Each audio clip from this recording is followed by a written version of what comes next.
Hello everyone, कैसे हैं आप सभी। मैं राहुल सिंह, आपका ट्रेनर, फिर से आप सभी का एक बार आईसीएल क्लासेस में और भारत शिक्षा मिशन अभियान 2021 में आपका तहे दिल से स्वागत करता हूं। और इतने पॉजिटिव रेस्पॉन्स के लिए मैं guys thank you so much. आज हमने 1 लाख आवर्स यानी कि 1 लाख घंटे हमने पूरे कर लिए। So thank you so much guys. हमारी फैमिली से जुड़ने के लिए, आईसीएल क्लासेस से जुड़ने के लिए थैंक यू सो मच। जिन्होंने मेरा चैनल अभी तक सब्सक्राइब नहीं किया है, जो मेरी फर्स्ट टाइम वीडियो देख रहे हैं, चैनल को सब्सक्राइब करें, शेयर करें, लाइक करें, कमेंट करें गाइस। चलिए गाइस, आज हम अपना थर्ड सेट स्टार्ट कर रहे हैं। 50 क्वेश्चंस तक मैंने लास्ट क्वेश्चन आपको यही समझाया था, राइट। तो चलिए हम अपना 51 क्वेश्चन स्टार्ट करते हैं। देखिए गाइस क्या कह रहा है यहाँ पे। The income receive and occurred outside India from a business control और प्रोफेशन सेटअप इन इंडिया। देखिए बहुत अच्छा क्वेश्चन है, ध्यान से देखिएगा। आपका एक नंबर जो है वो पूरा पक्का यहाँ पर हो जाएगा। Comma the tax incidence in case of resident is. अब बहुत अच्छा क्वेश्चन है गाइस, गैस कीजिए फटाफट से इसका आंसर। बहुत अच्छा क्वेश्चन है, बहुत इंपॉर्टेंट क्वेश्चन भी है। चलिए गाइस फटाफट गैस कीजिए। सीधी सी बात है भाई, अगर बाहर बिजनेस होता, बाहर ही से कंट्रोल होता तो कोई टैक्स नहीं लगता, राइट। पार्शियली टैक्सेबल का कोई हिसाब किताब है नहीं, तो यहां पर क्या बात होगी। बिल्कुल सही आपने गैस किया है। क्या होगा इसका आंसर? टैक्सेबल होगा। क्या होगा? टैक्सेबल, और वो भी फुल्ली टैक्सेबल। चलिए 52 का आंसर गैस कीजिए फटाफट से। क्या कह रहा है? Pension is taxable. Pension pension pension pension is taxable under which head? Salary, house property, capital gain, other sources. Guys फटाफट गैस कीजिए। एग्जैक्टली देखिए, हाउस प्रॉपर्टी का तो कोई मतलब ही नहीं है, कैपिटल गेन का कोई मतलब नहीं है, अदर सोर्सेज का कोई रोल नहीं है। सैलरी किससे रिलेटेड है? अंडर किस में आएगी? यहाँ पे सैलरी में आएगी, पेंशन। ठीक है। चलिए 53 की बात करते हैं। यहाँ पे salary receive by MP member of parliament is taxable under the head. तो मैंने ये आपको बताया था जब मैं आपको सैलरी चैप्टर मैंने आपको पढ़ाया भी है, आप मेरी वीडियो देख सकते हैं, कि जहां पर रिलेशन होगा एम्प्लॉयर और एम्प्लॉय का, वहां पर बात आएगी किसकी? सैलरी की। लेकिन यहाँ पर एमपी यानी कि मेंबर ऑफ पार्लियामेंट को मिलने वाला जो रेम्यूनरेशन होता है, अमाउंट होता है, वो इनकम फ्रॉम सैलरी नहीं कहलाता। तो कैपिटल गेन और पीजीबीपी का कोई मतलब है नहीं। तो इसका आंसर गैस बिल्कुल सही आपने गैस किया है। इसका आंसर है इनकम फ्रॉम अदर सोर्सेज। ठीक है। चलिए 54 पे चलते हैं। आपने बिल्कुल सही गैस किया है। चलिए 54 में देखिए क्या कह रहा है। A person is non resident, a person is non resident if he fails to fulfil the additional condition. Okay, at least one of the basic condition, both basic condition, या नन ऑफ दिस। तो मैंने आपको इसमें बता रखा है बहुत अच्छे तरीके से गाइज। क्या करनी चाहिए अगर वो रेजिडेंट होना चाहता है? तो at least 182 days stay in a previous year in India. ठीक है। तो यानी कि एटलीस्ट उसे वन बेसिक कंडीशन क्या करनी चाहिए? सेटिस्फाई करनी चाहिए, राइट। ठीक है। चलिए अगला क्वेश्चन देखते हैं 54 का। इसके बाद देखिए 55 में क्या कह रहा है। यहाँ पे अगले क्वेश्चन पे चलते हैं। यहाँ पे दो क्वेश्चन हम डिस्कस करते हैं। चलिए देखिए क्या कह रहा है। Income receive in India is taxable in the hands of. Income receive हुई है इंडिया में, is taxable in the hands of resident only, resident and ordinary resident only, non resident only, या ऑल ऑफ ऑल असेसी। तो एक सीधी सी बात है guys, इसका answer बहुत सिंपल है। रेजिडेंट भी होगा, ऑर्डिनरी रेजिडेंट भी होगा, और नॉन रेजिडेंट भी होगा। ठीक है। तो इसका आंसर क्या हो गया? इसका आंसर हो गया ऑल असेसी। चलिए 56 पे चलते हैं। Dash is exempted from income tax, interest from Indian company, dividend from foreign company, cooperative dividend, dividend from Indian company. बताइए गाइस, गैस कीजिए फटाफट से। एग्जैक्टली देखिए, अगर डिविडेंड आपको रिसीव होता है किससे? इंडियन कंपनी से, तो वो क्या रहेगा? एग्जेम्प्ट रहेगा किससे? इनकम टैक्स से। तो dividend from income Indian company. 57 पे देखिए क्या बोल रहा था। Income tax act 1961 broadly covers basic charges incomes, rebate and reliefs, income exemptions from income tax, या ऑल ऑफ। बहुत सिंपल क्वेश्चन है, आप इसमें पूरा एक नंबर बिल्कुल आपने सही गैस किया है। इसमें चार्जेबल भी आएगा, रिलीफ भी आएंगे, रिबेट्स भी आएंगी, बहुत सारी चीजें इसमें सारी की सारी आ जाएंगी। चलिए हम 58 पे चलते हैं। कह रहा है एनी रेंट और revenue derived from land which is situated in India and is use for agriculture purpose is. बहुत अच्छा क्वेश्चन है, इसका आंसर गैस कीजिए गाइस फटाफट से, क्या होगा 58 का। एनी रेंट और revenue derived from land which is situated in India and it is used for agriculture purpose। अगर एग्रीकल्चर पर्पस की बात आ जाती है तो लीजिए 70% हमारी आबादी जो है वो अभी भी हमारी इंडिया में एग्रीकल्चर में है। सरकार तरह तरह की स्कीम्स लाती रहती है, तो आप खुद सोचिए क्या होगा। एग्जैक्टली आपने बिल्कुल सही गैस किया है, एग्जेम्प्ट फ्रॉम टैक्स। क्या रहेगा हमारा ये, एग्जेम्प्ट रहेगा किससे, टैक्स से। तो आपने बिल्कुल एग्जेम्प्टेड फ्रॉम टैक्स, बिल्कुल सही गैस किया है। अब यहाँ पे 59 पे देखिए क्या कह रहा है, residential status of an assessee can be, residential status यानी कि आर, जिसमें 182 days in a previous year stay in India. ठीक है, तो इसमें बताइए क्या होगा, different from different previous year in the same assessment year, different from different assessment year, none of the above या ऑल ऑफ द अबव। तो all of the above का तो देखिए यहाँ पर ध्यान से कोई मतलब होता नहीं है। ठीक है, देखिए क्या कह रहा है यहाँ पे, different from different assessment year, different from different assessment year, बिल्कुल आपने सही गैस किया है। 60 की बात करें यहाँ पे, which of the following is not included in salary income, which of the following is not included in salary income. सोचिए इसका क्या आंसर होगा। बहुत अच्छा क्वेश्चन है, बहुत प्यारा क्वेश्चन है। Community pension, pension, family pension, leave salary, gas कीजिए क्या चीज, सोचिए क्या इनकम में क्या कहते हैं इंक्लूड नहीं होगा सैलरी इनकम में, गैस कीजिए। बिल्कुल आप देखेंगे फैमिली पेंशन जो है वो हमारा किसका पार्ट होता है, वो हमारा अदर सैलरी का पार्ट होता है, तो ये हमारा फैमिली पेंशन इसमें नहीं आएगा। राइट, चलिए हम 61 की बात करते हैं। तो देखिए 61 में क्या कह रहा है, in case of tax free salary, in case of tax free salary, in case of tax free salary, tax is to be paid by employer, no tax is payable on such salary, tax is to be paid by employ या government is self pay the tax at a future date.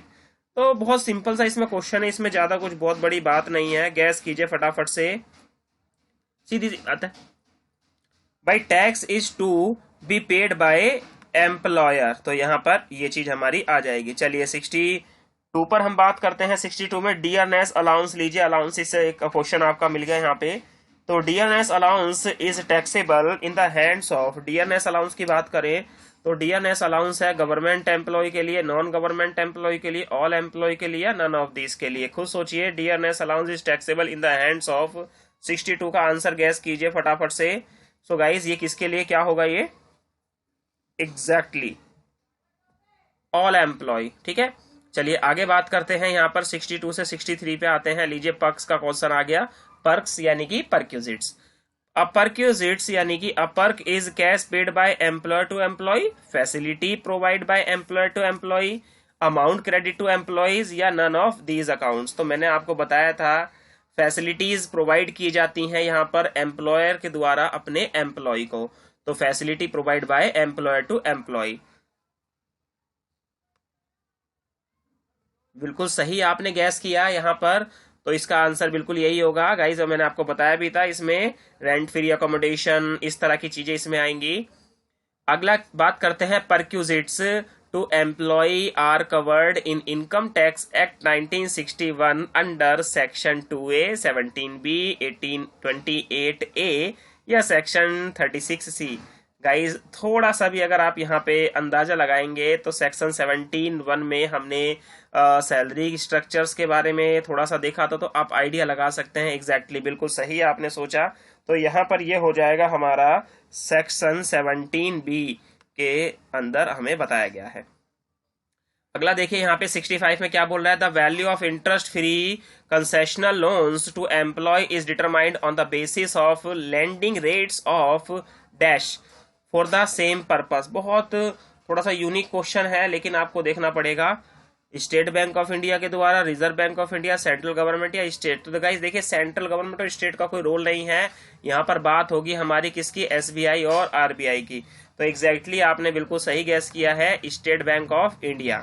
चलिए आगे बात करते हैं। यहाँ पे 66 and 67 को question को लेते हैं। देखिए यहाँ पे क्या कह रहा है, an employee is deemed as specified employee if he is a director in the company or has substantial in the company or his chargeable salary per annum exceeds। तो गाइज यहाँ पे ना एक लिमिट होती है, वो मैंने आपको बताया था। यस एग्जैक्टली 50,000, बिल्कुल सही गैस आपने किया।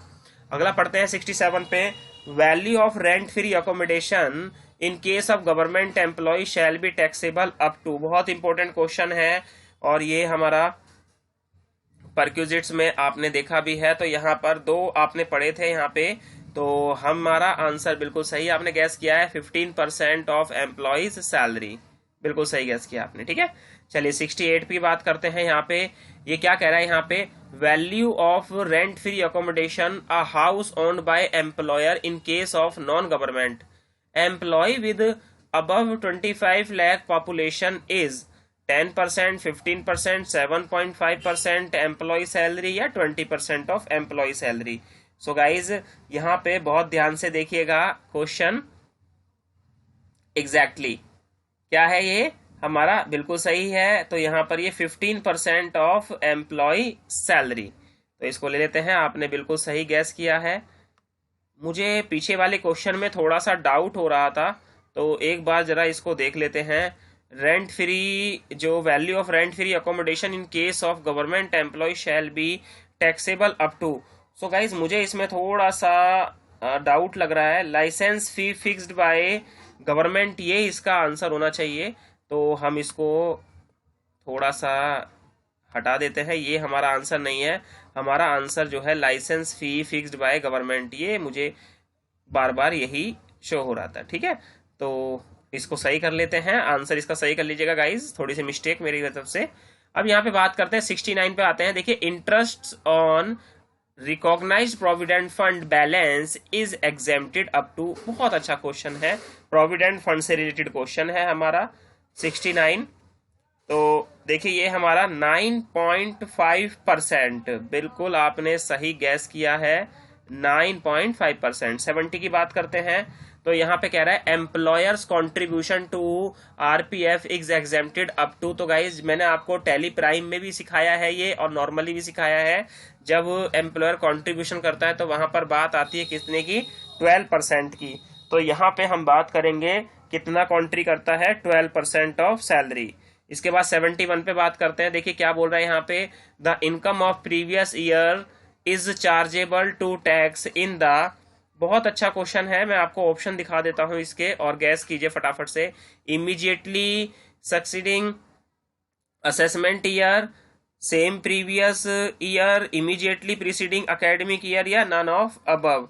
गैस कीजिए फटाफट से गाइस 71 का। तो ये क्या है, इसका आंसर बिल्कुल सही आपने गैस किया, इमीडिएटली सक्सेसिंग असेसमेंट ईयर, राइट। चलिए इसके बाद यहाँ पे 72 की बात करते हैं। तो देखिए यहाँ पे क्या बोल रहा है, the interest on loan paid by government. मैं क्वेश्चन फिर से पढ़ा देता हूं। The interest on loan paid by the government of India to a non resident outside India is not taxable in India, partially taxable in India, taxable in India, या can't say. कुछ नहीं कह सकते आप, नहीं कह तो सकते हैं हम, बहुत कुछ कह सकते हैं, ठीक है। तो यहाँ पर क्या रहेगा, ये नॉट टैक्सेबल, क्योंकि इस पे किसी तरह का कोई टैक्स नहीं लगेगा। चलिए दोस्तों आगे चलते हैं। द सैलरी कोमा रेम्यूनरेशन और compensation receive by the partners. अब कहाँ की बात आ गई, पार्टनर्स, यानी कि पार्टनर्स पार्टनरशिप एक्ट 1932, थोड़ी सी वहां पे मैंने बात बता रखी है। तो partners is taxable under the head income from other sources, income from business, या सैलरी, या नन ऑफ अबव। बहुत सिंपल सा क्वेश्चन है भाई, सीधी सी बात है, इनकम फ्रॉम बिजनेस, एक सीधी सी बात है, बहुत सिंपल क्वेश्चन है। चलिए यहाँ पे 74 की बात करते हैं। कह रहा है the death cum retirement gratuity receive by the government employee और employee of local authority is partially taxable, fully exempted, half taxable, या नन ऑफ दिस। गैस कीजिएगा इस फटाफट से, क्या रहेगा, सीधी सी बात है, फुल्ली एग्जेम्प्टेड रहेगा, किसी तरह का कोई टैक्स नहीं लगेगा, ठीक है। 75 की बात करते हैं। तो under section 15 of income tax act the salary due in previous year and even if it is not received is taxable रहेगा, नॉट टैक्सेबल रहेगा, पार्शियली टैक्सेबल रहेगा, none of above. So guys ये हमारा इस सेट का last question है 75। फटाफट से गैस कीजिए। एग्जैक्टली 100% आपने सही आंसर दिया, ये रहेगा हमारा taxable. So guys thank you for watching my video. Have a nice day. और गाइज आप मेरे ब्लॉग्स पढ़ सकते हैं www.icelclasses.com पे जाके मेरे ब्लॉग्स पढ़ सकते हैं। वहाँ पे आपको इसी तरह के कोई बहुत सारे कंप्यूटर से रिलेटेड सेट्स मिल जाएंगे। वहाँ पर सैलरी चैप्टर्स के बारे में, टीडीएस के बारे में, जीएसटी के बारे में, अकाउंट्स के बारे में, टेली प्राइम के बारे में मैंने बहुत सारे ब्लॉग्स लिखे हुए हैं। सो वहाँ पर गाइज एक बार जाइएगा और कमेंट करना वहाँ पे मत भूलिएगा। www.icelclasses.com जाइएगा, आपको सर्च करने में बहुत आसानी होगी, गूगल में इजीली सर्च कर सकते हैं और वहां पे आप मेरे ब्लॉग पढ़ सकते हैं। So guys thank you so much. इसी तरह से बने रहिए और भारत शिक्षा मिशन अभियान को ज्यादा से ज्यादा